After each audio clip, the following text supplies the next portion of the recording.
Today, we find an issue with the base coat. I tuck in my shirt and I give the actual paint booth a thorough review. And you might not like what I have to say. What's up, guys? Welcome back to the channel, part 5 of 5. Let me tell you, I am really excited to get this project out of my hair. Today we're gonna be finishing up the chassis, the rest of the bumpers. We're gonna be putting up the paint booth, and we're gonna be painting some doors and some side skirts and all that good stuff. We got a lot of cool stuff for you today on today's episode, the final of 5 episodes for painting. But first, let's wait just for a second for the logo. All right, now we got that out of the way. Let's talk a little bit about the next stage of this project. I'm going to end up painting the doors and the side skirts right now in the garage. And if it doesn't turn out good, then I'll just end up sanding it and repainting it. But I wanted to make sure that this, because the doors are really heavy, and I don't want to remove them and keep on, removing, installing, or moving this around. It's just too much room for error, for something to break or fall or get damaged. So I actually want to paint these as top surfaces because the clear coat will lay way better when this is a top surface than if it's on the side. I've sanded them all down to 400 and it's all smooth and uniform color.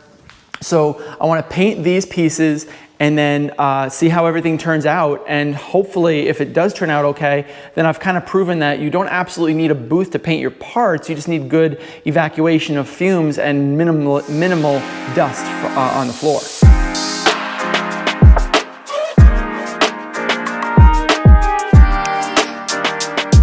Oh no, not again. All right, so I sanded this down with 400 grit. It looked like it had some marks on there, but I know that the prep work was good. So I'm like, well, how could that have happened? My shirt ended up draping over the part and stuck to it while the paint was wet. So I got to tuck in my shirt. So what I'd like to do with this repair, now that I smoothed it out with 400 grit, I want to lay another coat of paint on it and see if that actually fixes the problem and it looks imperceptible. If that is the case, then I think I've got a really good plan for fixing up any issues that I find during the paint during the base coat stage.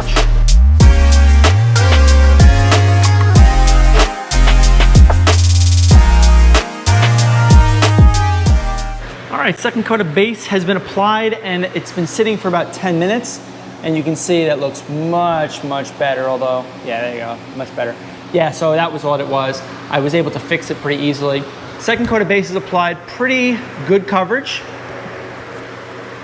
I just gotta make sure that I don't have the tiger striping going across. That's very important. So I am probably gonna put a very light dusting of a third coat on there, just to make sure that certain areas actually get all good coverage of paint. Everything looks pretty good here. I'm pretty happy so far. I think I got to do a little bit more on the side skirts here. You can see, probably hard to see here, but there is some white spots here where the primer is still showing through. And definitely over here, there's some white here. So I do have to add a couple touch-up areas. But overall, not bad so far. That's not really what I'm worried about. It's really the telltale sign is in the clear coat. So that's really going to show any and all issues that come up.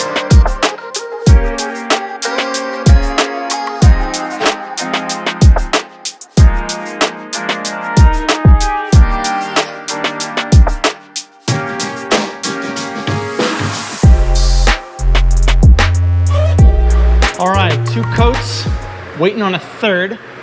Coat looks pretty good. I mean, there's a couple of little nibs here and there, but that's okay. That can all be sanded out. I'm pretty happy about how this is turning out. A little dark, don't worry, it's not dark.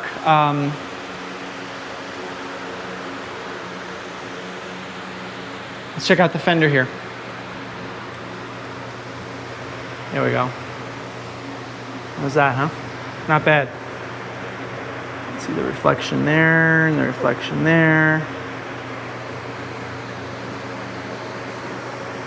Pretty good color uniform throughout of the door here.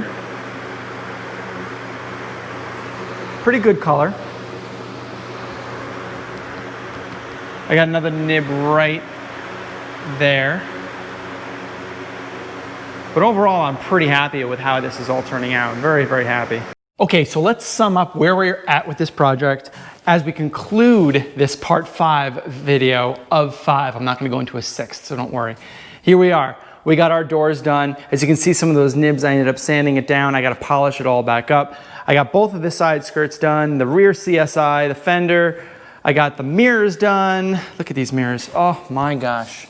Just look at these mirrors. Look at this. Unbelievable. Unbelievable the shine that came through on these. Incredible. So, you know, almost everything is done except 5 pieces. And that is the trunk, the hood, the front CSI, and the front bumper, and the other fender there. And of course, yeah, I mean, I guess you could say the rear bumper as well needs to be prepped. And of course the car, right? The car itself, the chassis.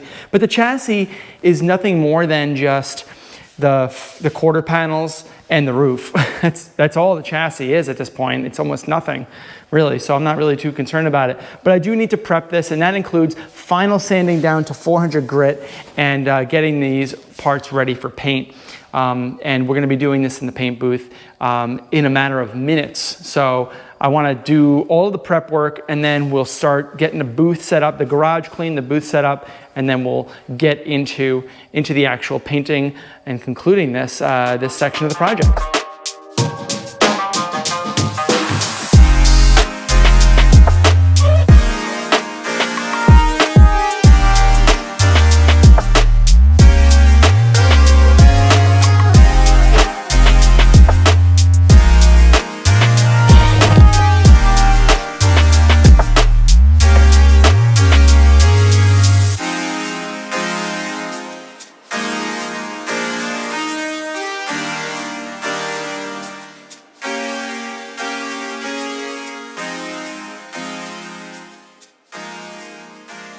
Okay, so as you can see behind me, I've got the rear bumper, the front bumper, and the CSI front done and primed, and you can see that I've also got the chassis already primed as well.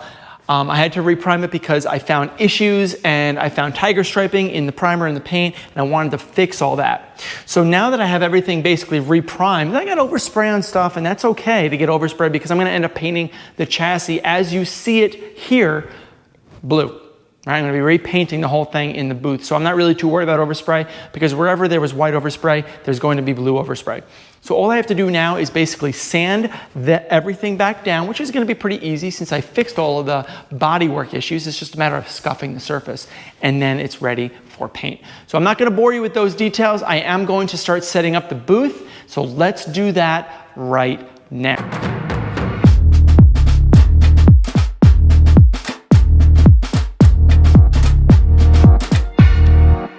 Okay, so let's spend about 5 minutes reviewing this blow-up booth, all right? I currently have one motor on. That's the motor that actually keeps this thing inflated. Talk about that and the risks associated with that in a second. The second motor is for the air circulation. It basically is what's called a positive pressure booth. A positive pressure booth basically pumps air into the booth and it goes out the filters, as opposed to a negative pressure booth, which sucks air out through a fan. Most of the time it's like an explosion-proof fan, and the filters get air sucked in. This right here is an access panel for getting inside of the staging room. This is for getting all of your paints mixed and tools. So basically you really shouldn't be leaving this booth for whatever reason because you have everything that you need set up in here already. Since this is a positive pressure booth, the air comes in on that hole and it goes out this, whatever you want to call, a charcoal filter that's accessible through Velcro straps. This really doesn't do much except basically filter out large particulate from getting into the booth. You access the booth through this zipper, right? You walk in and now you're inside the booth. There are hangers up at the top of the booth for lights. I'd like to install a couple of lights basically right on top, maybe one, maybe two. And I have lights going in on the side through these very clear windows, plastic windows, right, on each side. And the air comes out of these filters here through and goes out into the atmosphere. It has nothing to do with environmental effect. It is clearly meant to just I don't even know why this filter's on the outlet, to be honest with you. Probably just to keep the pressure inside the, the booth probably. But this is big enough to paint the car. We're gonna be doing 2 different rounds of paint. First is going to be painting all of these items here. I'm gonna repaint the sunroof, the headlight covers, the front bumpers, and the mirrors. The reason I'm repainting some of those items is so that I make sure 100% that the paint matches the body, which is right here. This will be the second round of paint. This right here is ready to go. Rear bumper is installed, trunk is installed. I got the fenders and the hood installed as well. I want to repaint this fender. Don't like the way that it looks, so I'm going to repaint that. And I'm just going to paint the entire car as much as I can as one piece. The only thing that I'm not painting together is the doors and the side skirts. And if the paint doesn't fully, completely match, then I guess I'm just going to have to deal with it at that point. But I think that that's a risk that I'm willing to take. Now back to the booth here. Like I said, you have one motor that pushes air into the entire the booth to keep it inflated. There is a risk in that, and the risk is this: you want to have both of your motors hooked up to different circuits in your garage. If you have them hooked up to the same circuit, you have a higher probability of having a failure of your circuit breaker by overloading the circuit, and then both motors fail. If the motor that keeps this thing inflated fails, it will almost within 10 seconds deflate to a point where it will cave in on your work and cause imminent destruction of your paint job, and that is catastrophic. So you want to make sure that this thing stays inflated. For me, I'm going to personally supervise this throughout the entire day of painting because I don't want anything to happen with this. Yes, this is an eBay tent. Yes, those are eBay motors, and they're brand new, but that doesn't necessarily mean that they won't fail. I have a feeling that it's going to be fine, but I want to supervise it the entire way anyway. So people have actually done things like add structure to this, that they can turn it off, or suspend it from above using string. I'm just leaving it alone. I'm just going to supervise it since I'm only needing this booth for the day. Having these motors on constantly for 8 to 10 hours is not asking too much. So the door is interesting. The door has it's basically like a zipper on the top, kind of goes up and around, right? And then on the bottom, the zipper, well, there is no zipper, it's more like Velcro. And the Velcro allows you to take and drive the vehicle inside the booth for you to stage it where you need. So that's what I plan on doing later on this afternoon. But for now, I want to take all the parts, the individual parts, and stack them up on sawhorses inside. I want to get the air circulating inside the booth so that I can clear any dust and debris inside the booth, and then I can start my painting.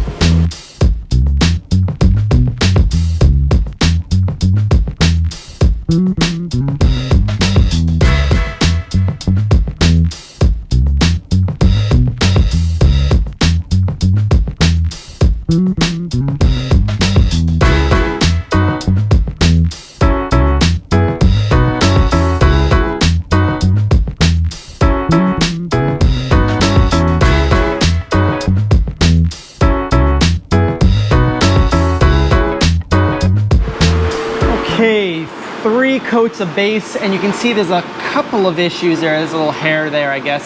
The hair probably came from my arm, and that's because I wasn't using gloves, and now I'm going to end up using gloves.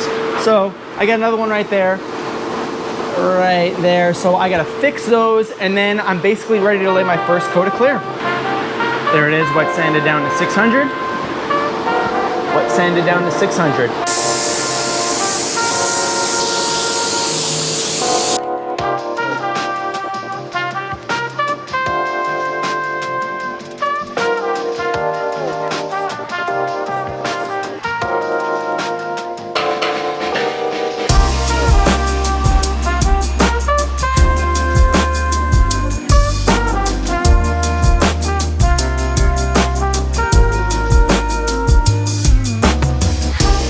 All right, the car is in and it is tight. Let me tell you, I got just about as much room here as I can handle. And back here, I needed to take the rear bumper off in order to get it to fit because I probably can handle, this outside area here, but I cannot do it with the bumper on. I am just about ready to lay the first coat down. I use my tack cloth on every single surface to make sure that nothing fell on it, even though I know stuff will fall on it. It's just gonna happen. The positive pressure booth just is not enough, and I'll do a full evaluation of the booth after I'm done here, maybe make it a separate video. But this car is basically ready to lay the first coat of base down, and I think that I'm just gonna be really careful about how I do the front hood, and then of course the back. Everything else is gonna be pretty standard. So let's just get started and just lay that first coat down and see how it all works out.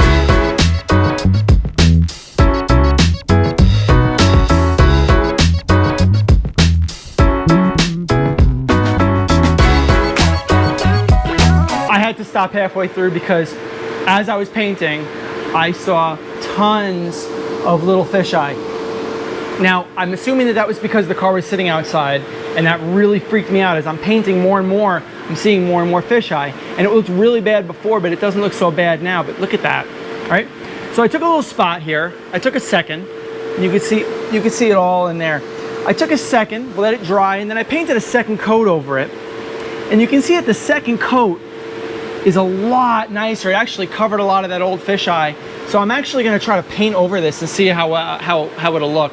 I'm thinking it's gonna look just fine, but I am definitely very nervous about this. Going forward with this paint job is gonna be quite risky at this point, but whatever, I'm just gonna keep on pushing through and see how it works.